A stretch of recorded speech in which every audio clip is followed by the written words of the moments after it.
Hello friends, तर स्वागत आहे आपलं या यूट्यूब चॅनलवरती. मित्रांनो, चॅनलवर नवीन असाल तर चॅनलला नक्की सबस्क्राईब करा व अशाच नवनवीन अपडेट्स पाहत राहा.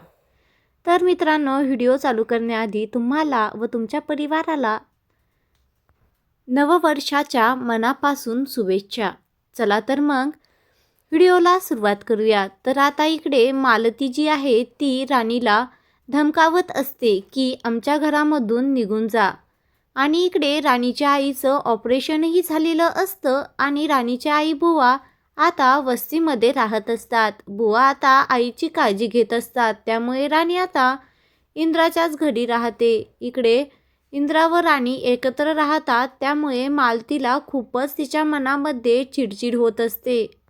आता राणी तिच्या आई व बुवांना घरामधूनच ती तिच्या स्वतःच्या हाताने दररोज डब्बा देण्यासाठी जात असते. तेवढ्यातच आता तिला मालती रोखावते आणि बोलते आणि तिला खडसावून सांगते की काय ग, माझ्या इंद्राच्या आयुष्यातून तू का जात नाही आहेस? आणि आजपासून जर मला या घरामध्ये दिसलीस ना तर माझ्या इतकं वाईट कोणीच नाही. निघून जा या घरामधून. राणी तिला आता न घाबरता उत्तर देते. जोपर्यंत मला इंद्रा सर या घरामधून स्वतः बोलत नाहीत की तू या घरातून निघून जा, तोपर्यंत मी कुठेही जाणार नाही. राणीचं हे उत्तर ऐकून मालतीचा चेहरा तर फिकाच पडला. आणि राहिला प्रश्न माझ्या आई व बुवांचा, तर त्यांची काळजी तर मी घेणारच. मालती बोलते, एकदाचीच का नाही जात तिथे त्यांची काळजी घेण्यासाठी? राणी बोलते, मी तर जाणार नाही, मी इथेच राहणार.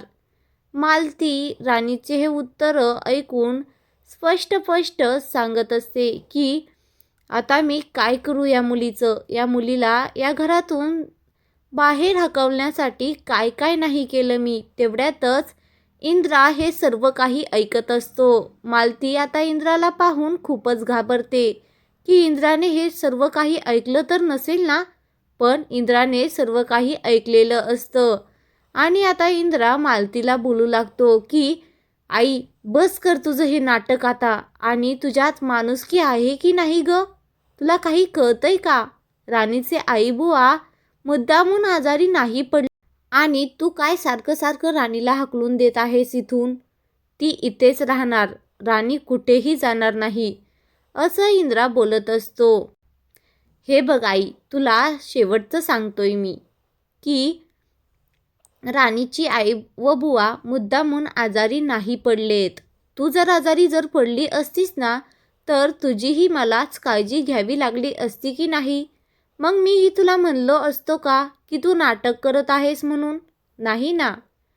इंद्राचे हे उत्तर ऐकून मालती खूपच चिडते आणि या पोरीमुळे आपला मुलगा आपल्याशीच इतक्या मोठ्या आवाजामध्ये बोलतोय हेही तिला सहन होत नाही. आता इंद्रा मालतीसमोर मुद्दामून राणीला म्हणतो की चल राणी, मी तुला आई व बुवांपाशी वस्तीमध्ये सोडतो, त्यांना तू डब्बा दे मग. राणी बोलते, हो सर, चला आपण जाऊयात. आणि इंद्रा आता मालतीला शेवटचं सांगतो की हे बघ, आता तू ना राणीची व राणीच्या आई व बुवांची जे काही वागली आहेस ना त्याची तू आता माफी मागायला हवी. मालती बोलते, काय? त्या घाणेरड्या लोकांची मी माफी मागू? इंद्रा, तू हे काय बोलत आहेस? इंद्रा बोलतो, हो आई, मी खरंच बोलत आहे. आता इकडे राणी व इंद्रा डब्बा देण्यासाठी घराच्या बाहेर पडतात. तेवढ्यातच आता इकडे मालती विचार करत असते की माझ्या मुलाच्या नजरेत तरी मला चांगलं राहायचं आहे. त्यामुळे आता त्या भिकारड्या लोकांची मला माफी मागावीच लागेल. तेवढ्यातच इकडे राणी व इंद्रा घराच्या बाहेर आलेले असतात. मालती पळत पळत येऊन राणीचे हात पाय धरू लागते आणि मला माफ कर राणी, मला माफ कर असं म्हणू लागते. राणी म्हणत असते की मॅडम, नाही, तुम्ही उठा बरं आधी, आणि माझी का माफी मागतायत? राणी मात्र मालतीला समजावत असते, पण मालतीचे नाटक तर चालूच असतात. ती सारखं राणी पुढे हात जोडत असते आणि तिच्या पाया पडत असते आणि म्हणत असते की हवं तर मी हा डब्बा तुझ्या आई व बुवांना दररोज पाठवीत जाईल आणि मी माझ्या हाताने स्वतः नेते ना डब्बा. राणी बोलते, नाही मॅडम, मी देते, तुमची काहीही गरज नाही, असं बोलत असते. आणि आता मालती वस्तीमध्ये येण्याचा निर्णय घेत असते व इंद्रा व राणीच्या मागं लागत असते की मलाही वस्तीमध्ये यायचं आहे, राणीच्या आईची व बुवांची माफी मागायची आहे, असं सांगत असते. पाहूयात आता हेही नाटक इंद्रासमोर येईल का? मालतीच्या ह्या नाटकाला पूर्णविराम लागेल का? हे पाहण्यासाठी चॅनलला सबस्क्राईब नक्की करा.